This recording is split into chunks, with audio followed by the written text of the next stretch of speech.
साथियों, आज ही के दिन 9 साल पहले नरेंद्र मोदी जी हमारे देश के प्रधानमंत्री बने।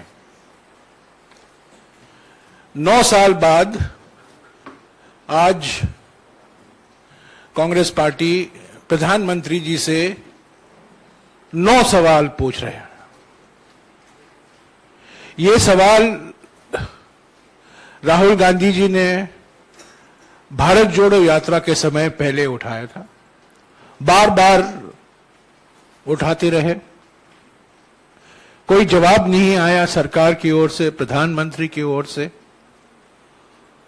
और आज के दिन हम मजबूर हैं कि वही 9 सवाल हमें फिर से उठाना पड़ रहा है। और हम चाहते हैं कि इन 9 सवालों पर प्रधानमंत्री अपनी चुप्पी तोड़े। पहले ये डॉक्यूमेंट रिलीज करेंगे और ये है 9 साल 9 सवाल। 9 साल 9 सवाल।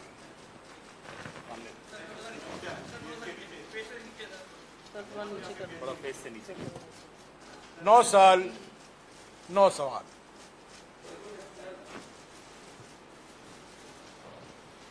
9 years 9 questions। 9 साल 9 सवाल।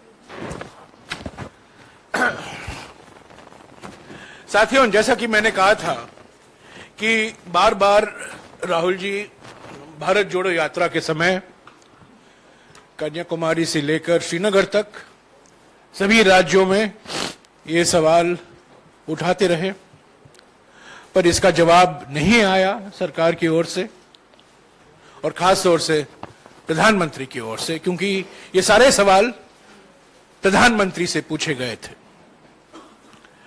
मैं ये 9 सवाल अब गिनूंगा, दोहराऊंगा और यही मांग करूंगा कि ये 9 सवालों पर प्रधानमंत्री अपनी चुप्पी तोड़े। पहला सवाल अर्थव्यवस्था से संबंधित है।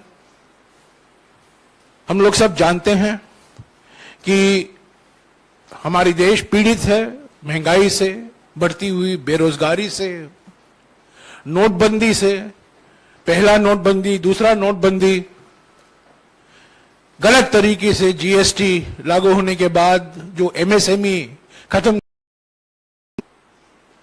और इसका पूरा और हमें देखने को मिल रहा है आर्थिक विषमताएं बढ़ती हैं। आर्थिक विषमताएं बढ़ती हैं। पहला है क्यों है प्रधानमंत्री देश में बेरोजगारी छू रही है, क्यों अमीर हो रहे हैं और गरीब हो रहे हैं।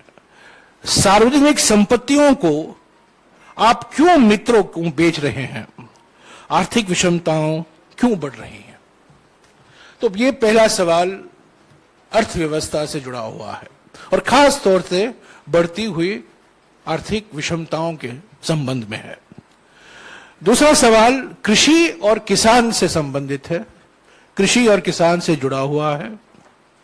ऐसा क्यों है प्रधानमंत्री जी कि पिछले 9 सालों में भी किसानों की आय 2 गुनी नहीं हुई है। ये उनका वादा था, ये वादा अभी तक पूरा नहीं हो पाया। 3 काले कृषि कानूनों को रद्द करते समय किसान संगठनों के साथ हुए समझौतों को अभी तक लागू क्यों नहीं किया गया है। एमएसपी की गारंटी क्यों नहीं दी गई है। इस पर बहुत लंबी चर्चा हुई है। पहले किसान संगठनों के साथ सरकार की बातचीत हुई, संसद में भी इस पर बहस हुई, ये काले कानून पारित हुए। उसके बाद मजबूरी से प्रधानमंत्री ने इसको वापस लेना पड़ा। तब के समय कुछ बातचीत हुई किसान संगठनों के साथ और आज भी रद्द करते वक्त जो वादे किए गए थे, जो गारंटी दिए थे, आज तक वो पूरे नहीं हुए हैं। तीसरा सवाल प्रधानमंत्री से, ये तीसरा सवाल पिछले 3-4 महीने से हम कर रहे हैं। खासतौर से मित्रवादी पूंजीवाद का मिसाल जो हमें देखने को मिल रहा है, रोज कुछ ना कुछ मोनानी कहानी जो हमें उसको अखबारों में, टीवी में, मीडिया में कई माध्यमों से हमें जानकारी मिलती रहती है। ऐसा क्यों है प्रधानमंत्री कि अडानी को फायदा पहुंचाने के लिए एलआईसी और एसबीआई में जमा जनता के खून पसीनों की कमाई को दांव पर दिया गया है। भ्रष्टाचार को खत्म करने की बात करने वाले प्रधानमंत्री इस पर जवाब क्यों नहीं देते कि अडानी की फर्जी कंपनियों में, शेल कंपनियों में, फर्जी कंपनियों में 20,000 करोड़ रुपए किसके हैं? इस पर आप जानते हैं हमने 100 सवाल, हम अडानी के हैं कौन श्रृंखला में हमने 100 सवाल पूछे हैं, उसका एक भी जवाब नहीं आया है। और अभी ये प्रचार किया जा रहा है कि सुप्रीम कोर्ट से एक क्लीन चिट मिला है। ये बिल्कुल क्लीन चिट नहीं है, ये भी साबित हो गया है। और भी सवाल उठते हैं और खास तौर से ये फर्जी कंपनियों से जुड़े हुए हैं। और ये 20,000 करोड़ रुपया किसका है? चौथा सवाल भी राहुल जी ने बार बार भारत जोड़ो यात्रा के समय उठाया था, हमने भी उठाए हैं, बार बार हम उठाते रहते हैं। ये आंतरिक सुरक्षा से संबंधित है और खास तौर से चीन से जुड़ा हुआ है। जो 19 जून 2020 को प्रधानमंत्री ने चीन को क्लीन चिट दे दी, उसके वजह से हमें परेशानी भुगतनी पड़ी है। और हमारा इस संबंध में सवाल है, ऐसा क्यों है प्रधानमंत्री जी कि चीन को लाल आंख दिखाने की बात करने वाले आप उनको 2020 में क्लीन चिट दे दी, जबकि वो आज भी हमारी जमीन पर कब्जा करके बैठा है। पांचवा सवाल अभी आप देख रहे हैं मणिपुर में क्या हो रहा है, एक वो अभी नया मिसाल है। और भी राज्यों में ध्रुवीकरण फैलाया जा रहा है, हिंसा फैलाया जा रहा है। सामाजिक सद्भाव जो बिगड़ा है, सामाजिक सद्भावना जो बिगड़ा है, उस पर यह सवाल है।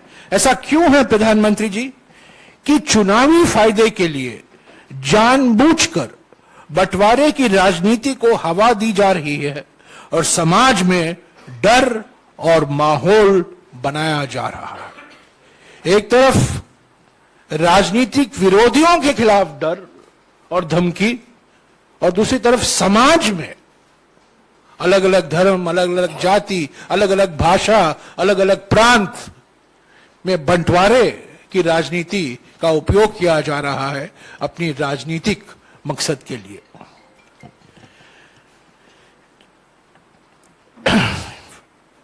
छठा सवाल है हमारा सामाजिक न्याय से संदर्भ में।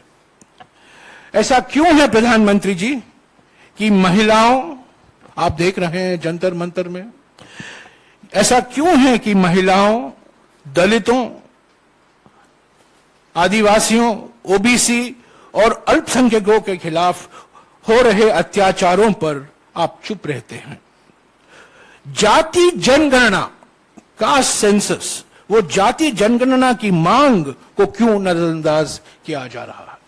कांग्रेस अध्यक्ष मल्लिकार्जुन खड़गे जी ने प्रधानमंत्री को भी खत लिखा है, उसका भी जवाब नहीं आया। राहुल जी ने बार बार भारत जोड़ो यात्रा के समय इसकी मांग की। आप जानते हैं जब यूपीए की सरकार थी हमने जाति जनगणना की थी, पर बहुत से कारणवश मैंने पहले आपको बताया है वो प्रकाशित नहीं हो पाया। और हमारी मांग है और अनेक विपक्ष पार्टियों की मांग है कि जाति जनगणना होना जरूरी है, पर यह अभी तक इस पर प्रधानमंत्री ने कुछ कहा नहीं है।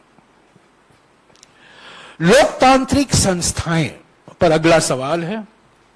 ऐसा क्यों है प्रधानमंत्री कि विपक्षी दलों और नेताओं के खिलाफ बदले की भावना, प्रतिशोध की भावना से कार्रवाई की जा रही है?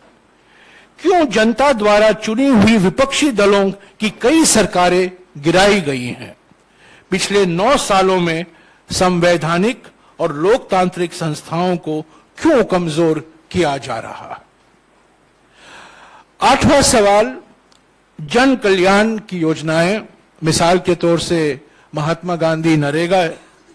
ऐसा क्यों है प्रधानमंत्री कि बजट में कटौती करके मनरेगा जैसे जन कल्याण की योजनाओं को कमजोर किया गया है? गरीब, आदिवासी एवं जरूरतमंदों के सपनों को क्यों आप कुचला जा रहा है? और हमारा अंतिम सवाल, प्रधानमंत्री को हम याद दिलाना चाहते हैं, कोरोना मिसमैनेजमेंट आज हम भूल गए हैं, पर एक समय था कोरोना महामारी से सारा देश पीड़ित था। ऐसा क्यों है प्रधानमंत्री कि कोरोना के कारण और खास तौर से कोरोना मिसमैनेजमेंट के कारण, कुप्रबंध के कारण 40 लाख लोगों ने अपनी जान गंवाई। 40 लाख लोगों की मौत के बाद भी उनके परिवारों को मुआवजा देने से मना कर दिया गया। क्यों अचानक लॉकडाउन करके लाखों कामगार साथियों के घर जाने के लिए मजबूर किया गया और उन्हें उनके हाल पर छोड़ दिया गया? तो साथियों, ये 9 सवाल हैं, 9 साल के 9 सवाल, भारत जोड़ो यात्रा के 9 सवाल, राहुल जी के 9 सवाल, हमारे कांग्रेस अध्यक्ष के 9 सवाल, कांग्रेस पार्टी के 9 सवाल और देश की जनता का 9 सवाल। तो ये 9 साल हैं, 9 सवाल हैं और प्रधानमंत्री को, खास तौर से प्रधानमंत्री को चुप्पी तोड़ने की अभी वक्त आ गया है और जरूरी है।